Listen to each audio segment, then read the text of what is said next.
They Eat What? Written by No One from New England. Welcome, cadets. Today is the third of 3 lectures about species that are new to the galactic community, which you are likely to encounter at some point in your careers, but who are not yet a part of the Galactic Senate. Today's lesson is about a species that refers to itself as humans. They are from an average world orbiting a singular yellow star at the edge of the galaxy. The next 3 hours will go into the basics of their world and the technical requirements of their survival. We will cover everything known about them as an aggregate mass. 2 hours and 45 minutes later. Now that we have covered the most pertinent background information, let's take a look at many examples of humans. Note that they are an unobtrusive size, being similar to the median of species who are members of the Senate. Unlike most of the primate archetype species in the Senate, humans have only 2 upper limbs for manipulating and controlling things, and 2 limbs specifically used for locomotion. While some individuals can use their locomotive limb ends to pick things up, it is not universal among their species, and is often referred to by them as a stupid party trick. We have yet to decipher what that idiom means. But it is clear that humans think that having 2 limbs dedicated to locomotive purposes and 2 dedicated to manipulation of the environment rather than 4 fully adaptable limbs is perfectly normal. They have no tails. We are unsure how they counterbalance themselves when doing work in precarious locations without a tail, but they seem to get by without one perfectly fine. They have no claws. Instead of claws, they have flat, mostly dull armor slabs at the end of their phalanges. Their vision is worse than the majority of species found among us, and their hearing is limited, leaving many high frequencies completely inaudible to them. For example, they are simply unequipped to hear any sounds made by the Without a translator unit, they may seem like they are ignoring you, but it might be that they literally are incapable of hearing the sounds you are making. They are not particularly strong for their size. They are not particularly durable for their size. As a whole, their median intellect is only 2% higher than the median of all Senate races, so they're not particularly special in that regard either. Overall, humans seem to be an inert and non-threatening prospective member to the Senate, on par with the average among us. But we have made one very important observation that all of you must take away from this presentation. Your very lives depend on it. It is a universal truth among all ecosystems we have encountered that bright colouring is either an attractor that says, "Eat me," as being consumed is part of the subject's life cycle, or it is a dire warning saying, "Don't eat me, I am poisonous and will kill you." On only one world have we ever encountered both to exist, side by side. In some cases among the same species. That world is Earth, the home planet of the humans. As far as we can tell, their diet includes everything. I personally have seen them consume shellfish taken from their seas and boiled until the bright red warning colour was clearly evident. I have seen them consume berries marked with the scarlet death warning. They have an entire genre of food that requires the mashed up pulp and juices from a fruit from their deadly nightshade family of foods. Yes, you heard that correctly, and that's their term for it. I have seen them take highly acidic fruits and make a refreshing drink from them. I have seen them crush acidic fruits into a glass to consume with their breakfast. The vast majority of them willfully consume ethanol for recreation in their downtime. I have even witnessed humans lighting their drinks on fire before consuming them, which should have prepared me, though it did not, for the reality that they also use capsaicin as a flavouring. They even have a rating system for how intense the capsaicin is. The most mild of their peppers start at 0, and the fumes from one of those made me uncomfortable. Some of their peppers have a rating of over 1 million, and humans eat these.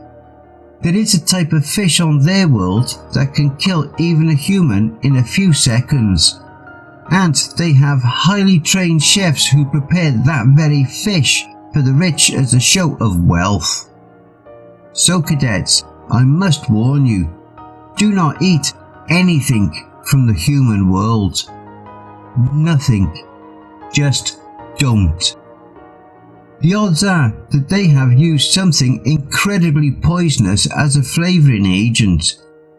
If you ask them the ingredients, they'll tell you, but they may very well consider some seasoning so innocuous that they forget to mention it, or they have some residue of it on their hands or utensils or anywhere in their kitchen, and that could be a deadly mistake for you.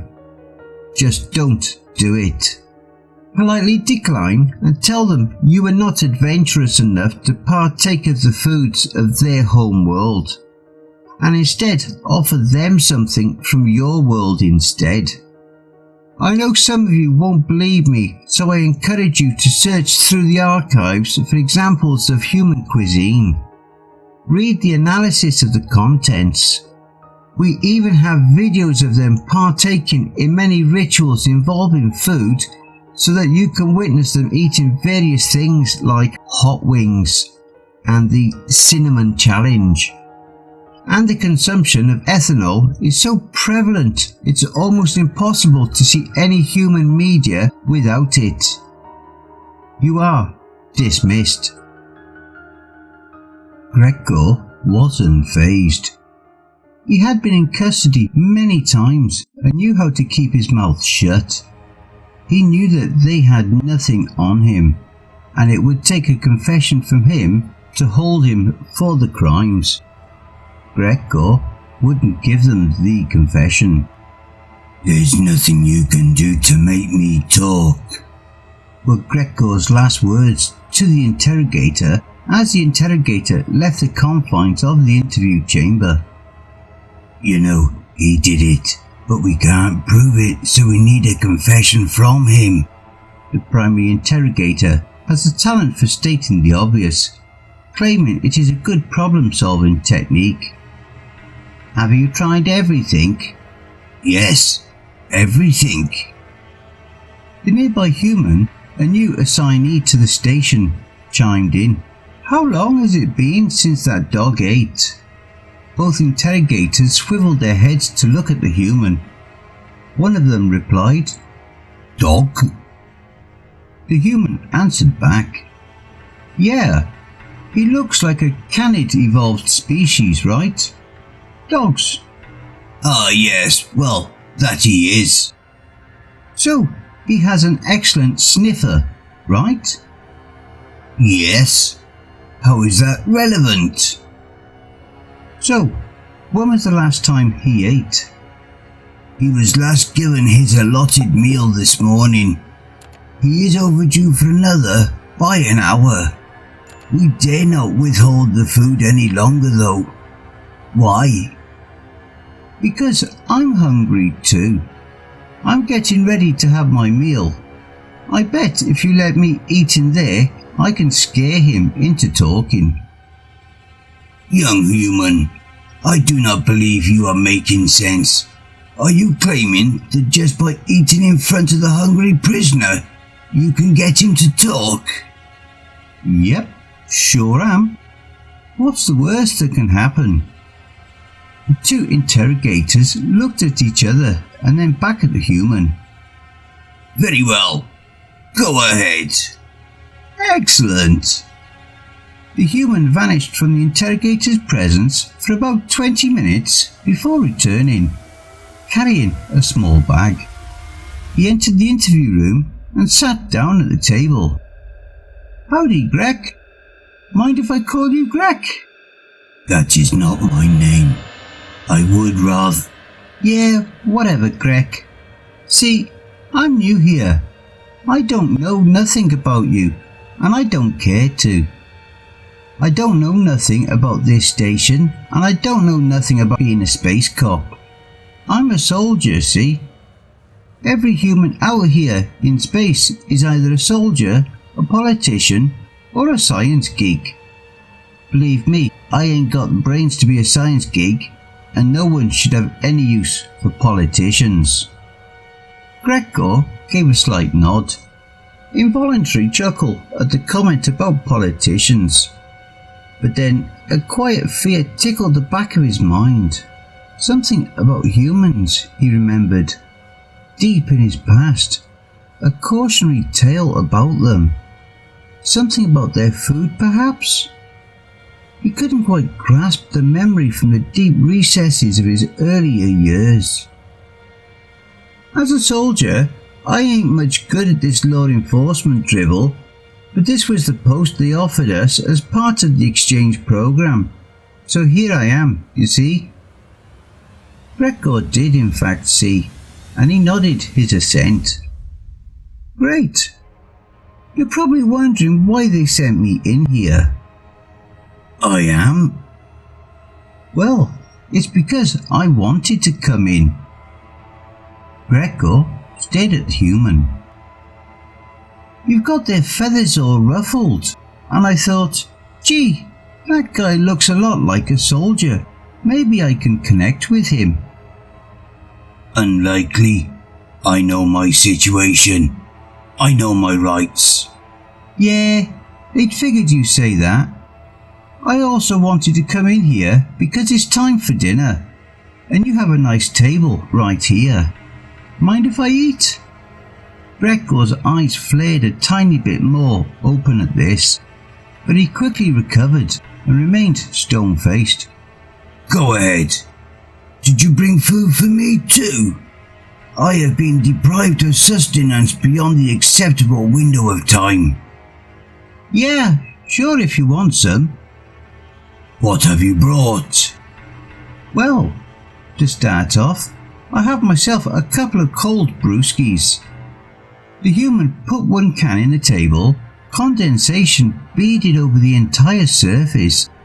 Gregor's eyes again momentarily widened in shock. The human was going to consume something cold enough to pull moisture out of the air? Gregor's eyes shifted to the other can in his hand, and the human used his fingers to rip a hole in the top of the can. The unsavoury stench of ethanol wafted across the room as the human raised the can to his mouth hole and began to drink. He drank the entire can in one long swallow before putting the empty can on the table right in front of Gregor, ethanol fumes overpowering the other scents wafting from the can. Nothing quite beats a cold brewski at the end of a long day. Next, I've got one of my favourite dishes, wings. The human pulled out a heater box and unfolded the outer layer to reveal a pile of items. These here are chicken wings. A chicken is a small domesticated bird from my home world. Their wings don't have a lot of meat in them, but they sure are delicious. Want one? Gregor sniffed at them, unable to detect anything amiss from them, so he hesitantly accepted one from the open container and picked the meat off it as the human ate one too. Tasty, right? But they're not complete yet. These here wings need some flavour. And the human took out a sealed bowl and put it on the table. This here is my special sauce. These wings need to go into the sauce and get shaken all around to get properly coated. Then they're ready to eat. The human opened the bowl and dumped the wings inside. Gregor recoiled in horror as the toxic fumes erupted from the bowl and forced their way into his nostrils, his face feeling as though it had been set ablaze from the inside out. The tears poured freely from his eyes, wetting the fur on either side of his nose. "What is the meaning of this attack?" Gregor screamed. "Whoa there, Greg. This ain't no attack. I'm just having my dinner," the human said calmly, while shaking the bowl. "You lie," Gregor hissed back. "That is not a food product. That is a weapon. An illegal weapon." "Nope. Sorry, pal. This is my dinner." The human removed the top of the bowl, unleashing a wave of fumes. Gregor stood up, sending his chair careening across the floor, and he retreated to the farthest corner of the room. The human took a wing from the bowl and calmly ate it, followed by another and another. "This is impossible," Gregor hissed. "Nope, sorry pal, quite possible. And tasty. You sure you don't want to try one that's all finished? I'm not even one for the real hot wings, so these here are just mild flavoured." The human ripped open the top of the second can of beer and took a sip before continuing to eat the wings. "Hey man, this is the last one. Yours if you want it." "I'll not let you poison me." "Okay pal, suit yourself." The human ate the final wing and downed the rest of the beer. "Say, anything you want to tell me about why you're here?" "No." "Okay. But just so you know, they said I could cook your meals for you if you refuse to talk to me." "That's torture." "Nope. I won't poison you. I won't waste my ingredients on you. But sometimes this sauce can be sticky.